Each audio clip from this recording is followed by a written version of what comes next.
Personal examples of when I heard God's still small supernatural voice. Plus, filmed on location in Shoreditch, London. Lots of amazing wall art coming up. Check it out. We have the capability within us to receive from God. Deep within us, at the core of our being, we have spiritual ears and eyes, and we can communicate with God on a very deep level at the core of our being. Sometimes when God speaks to us, it's on such a deep level, it's much deeper than human words can express. But truth is deep within us, where Christ lives. This is what the Apostle Paul said. Christ in you, the hope of glory. In other words, God lives in you, at the core of your being, and God is being revealed in you.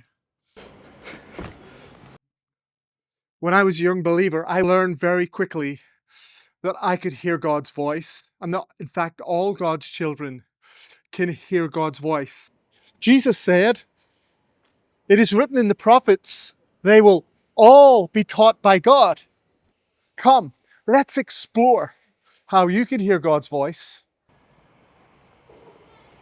I remember this one particular instance. I was out all night at one of my friend's house watching a boxing match, Evander Holyfield versus Mike Tyson, and Evander Holyfield won the fight. Absolutely bish, bash, bosh, knocked Mike Tyson out. The interesting thing was, Evander Holyfield had these purple boxing trunks, and he had wrote on them, "I can do all things through Christ who strengthens me." But that's a side note. I was at my friends all night watching this boxing match, and in the morning I was cycling home. And as I was cycling home, the road I had to take, or the journey I had to take, was just a straight road ahead. And there was a turning off to the right, which I did not need to go down. It would have been a detour. It would have taken me away from home. But as I got up on this road to where it was a detour, I had no intention of turning right. I just needed to go straight to get to my house. I clearly heard the still small voice of God say, "Turn right now. I want you to meet someone." And without thinking, I just turned right. But that was not my original intention. And at the end of the road, there was a tall African man standing. And I intuitively knew this was the person I was supposed to meet. His name, Emmanuel Charland. And as a consequence of meeting Emmanuel, we became great friends. It was a God connection, divine appointment, a God friendship. But we became great friends over the years, and God enabled me to open the door for him to experience deeper realms of God's grace in the prophetic, the grace of God, the goodness of God, and God's glorious kingdom realm. Emmanuel now works as a sports coach in South Sudan and Kenya, in football and basketball with young men, and using sports as a vehicle to present God's goodness and grace to young people in that nation. If I had never turned right, if I hadn't responded to the still small voice of God, I would never have met Emmanuel. Jesus said something really wonderful in John 6 verse 45. He said, "It is written in the prophets, they will all be taught by God." Now, when you read through the Bible, the Old and the New Testament, it's obvious that the whole intent of the prophets, and especially Jesus, the Son of God, that we are meant to come into a deep, intimate interaction with God, where we hear God, where we communicate with God, where we speak to God, and God speaks to us. God walked with Adam in the garden in open conversation. the way we're intended to walk with God. But then the fall into distortion and a sense of separation. God set in motion an action plan, speaking to the prophets in part in a progressive revelation. God spoke to Abraham. God spoke to David. God spoke to Deborah, the prophetess. God spoke to the prophets, Jeremiah, Isaiah. God spoke to Moses on the mountain. All the prophets, God only spoke to them in part. But God spoke to Jesus in full, without limitation. Jesus sent His Spirit to live in us. And now God speaks to us in full reconciliation and intimate union in Christ Jesus. This is the amazing gift of God and the exceeding riches of His grace. And you know what? God delights to speak to you. He delights to make His heart and His word known to you, to communicate with you. And you will find pleasure and delight when you hear His voice, because God's voice is rich, full and complete, producing completeness and fullness in you.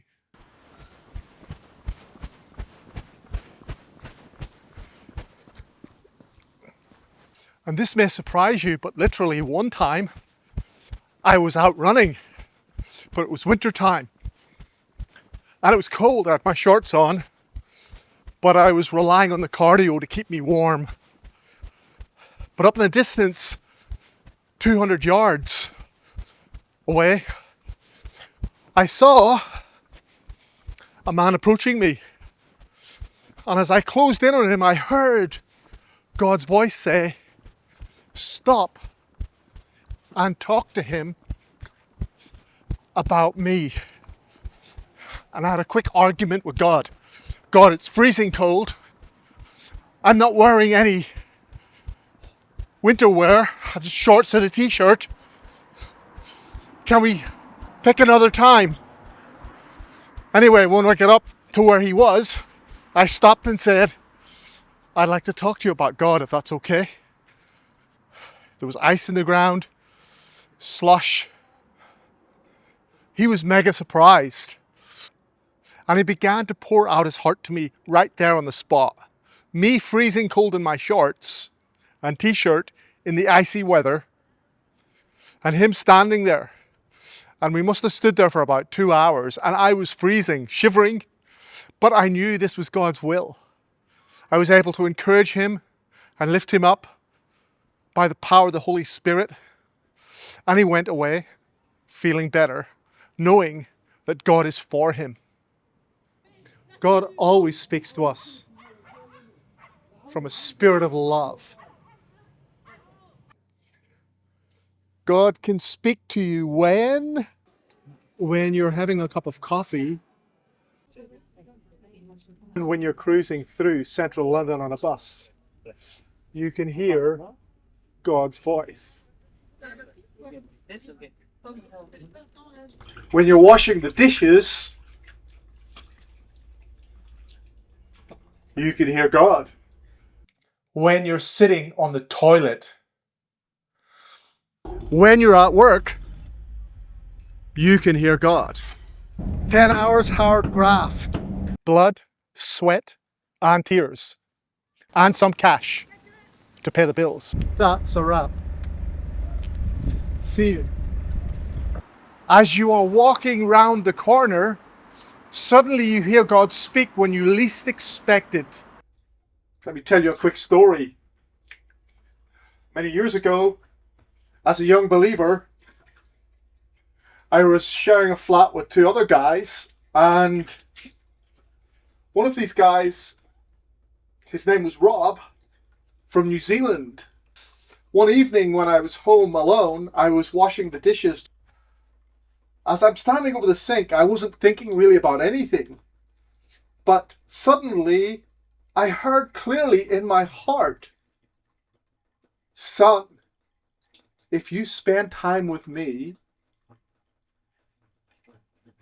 everything will get better between you and Rob, my flatmate." And it was very distinct, still small voice in my heart. And I wasn't expecting this. And anyway, I began to just sit quietly with God. And as I did so, I felt God's love embrace internally. I would sit reading the Bible, some verses in the New Testament, in the Gospels, in Romans, in Ephesians. Then I would just open my heart up as I sat quietly to the reality of God being there. As I sat there, just opening myself up internally with the desire to be close to Him. But something miraculous began to happen. The friendship between me and my flatmate, a grace and an ease became evident between us, and this clash of personalities, it just vanished. But there was a genuine friendship developed, and I felt a genuine appreciation for him. I genuinely liked him. The interesting thing is, God, in my experience, seems to speak when I'm least expecting it. It's not that I'm not expecting it. It's like when I really say, God, speak to me, I don't seem to hear anything. But then when I'm not trying to hear him, I'm relaxed. I'm just going about my business. But I'm still feeding on his word. I still have a desire to hear him, but I'm not trying to hear him. I'm just relaxed, going about my business. This is when my ears are suddenly opened and I hear his counsel.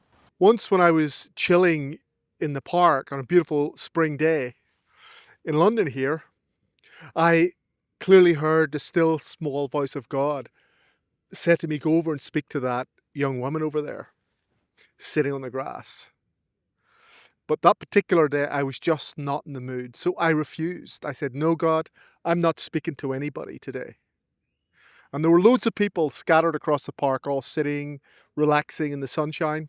But God said, go and speak to that young woman over there. But I simply refused. I did not want to speak to anyone. I just wasn't in the mood. But God insisted for the next 15 to 20 minutes. He really got on my case and really put it to me, I want you to speak to that young woman over there. So reluctantly, I got up and walked towards her, and I had no idea what I was going to say. All I heard was, go and talk to that young woman, nothing more. The time I got to her, I was standing over her and said, hello, I know you don't know me, but I just want to say, God can hear your voice. And she burst out into tears right there on the spot, sitting on the grass. And with me standing over her, and she was just crying uncontrollably. I was surprised. And when she calmed down and we began to have a bit of a conversation, it turned out that just before I had walked over to her, she had specifically asked God, God, can you hear me? Do you care? Can you hear my prayers? Right? And I walked over and said, I just want to say, God can hear you. Right? How wonderful is that? It was a timely word. Wasn't a big word. It was just God can hear you. And almost like my mission was over, I could have walked away. I did stay and have a conversation with her, and we exchanged numbers and said goodbye. And I met up with her a couple of times after that. But that's a true story. So attuning your ears to God's voice. There's a wonderful story in the Old Testament in 1 Kings 19 verses 11 to 15. Look it up. It's a story of Elijah, where God speaks to Elijah and tells him to go up on the top of a mountain. And God sends a great wind and the rocks start splitting and breaking, but God was not in the wind. Then God sends a great earthquake and everything shakes, the ground is shaking and there's great power display, but God was not in the earthquake. Then God sends a fire. And it's ferocious and it's scary and it's awesome. But God was not in the fire. Lastly, Elijah hears a still small voice from the mouth of the cave. And he was in awe. And God was in the still small voice. God's presence was in the still small voice. Now, what is the application for us? The truth of the good news of Christ is that Christ is in you, being revealed in you at the core of your being, deep within you. The mouth of the cave, God speaks deep, deep within you. If you go into a cave, a literal cave, you're going deep into the earth, under the earth. And it's dark, you can't see with your physical eyes. But deep within us, the light of God shines. Far beyond our natural consciousness, far beyond our emotions, far beyond our natural intellect and our natural analytical mind and logical reason. God speaks deep within you. And when you still yourself and get quiet and attune yourself to the still small voice of God, you will hear, because God is speaking within you. Now notice in this story, God was not in the wind that broke the rocks, the powerful wind, or the earthquake, or the fire that was splitting rocks and shaking the mountain. All this power display. There are so many today, prophets, and they're always talking about the angels they saw, or the awesome supernatural experiences that they have every day. That's super spectacular. And I personally have many supernatural, spectacular experiences, but I can tell you, brothers and sisters, the primary and most important way God speaks to us is with the still small voice in our heart. I've heard so-called prophets attempt to diminish the still small voice of God speaking within them and within you in favor of some super anointing or some super spiritual experience. And it's really pride and trying to boast in their own experience rather than promoting Christ in every man. Go to the mouth of the cave, deep within you.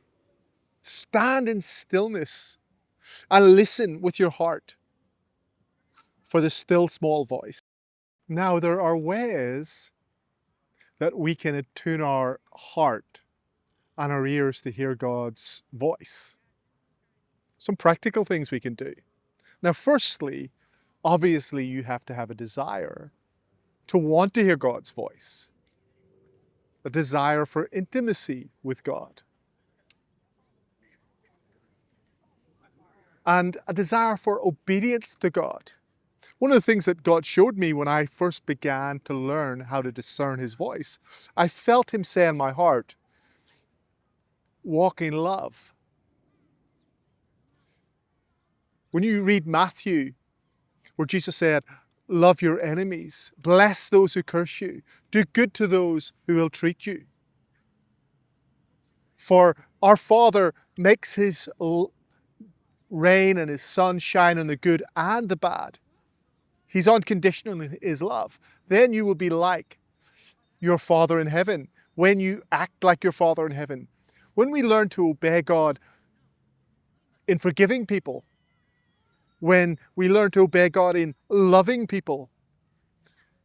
So I don't need a voice to tell me a specific direction from God to forgive, to be generous, to walk in kindness, to walk in the fruit of the Spirit, to believe in the grace of God. So when we are obedient and we're surrendered, we're in a place of being able to get and receive and attune our ears and our heart to God's specific direction, his specific instruction, what he's actually saying to us in specific terms. Like if you're saying to God, God, should I forgive this person? You may hit a wall of silence. You may. Because the answer is always going to be yes. Should I be generous, God? The answer is always going to be yes. He's never going to tell you to be stingy or to walk in unforgiveness. Should I be kind to this person who's treating me badly? The answer is always going to be yes. And if we're willing and we've got a surrendered heart to do God's will, even if we're incapable of doing God's will, but your heart is surrendered, you're in a good place to get his specific direction. You've got the right attitude. You're willing to learn. And this is one of the most beautiful things God has ever said to me personally. I remember one time God said to me, son, I really appreciate what you've done. I'd done some sacrificial things in my baby attempts to follow him and to respond to his promptings and to his leadings. And I think I might have made a big mess like babies do. But at the end of this short steps of obedience to follow God and to follow his voice, I heard God's voice say, I really appreciate what you did, son. But the fact that God called me son, and I heard him call me son, meant the world to me. Hearing God intimately and learning to discern God's voice is all grace.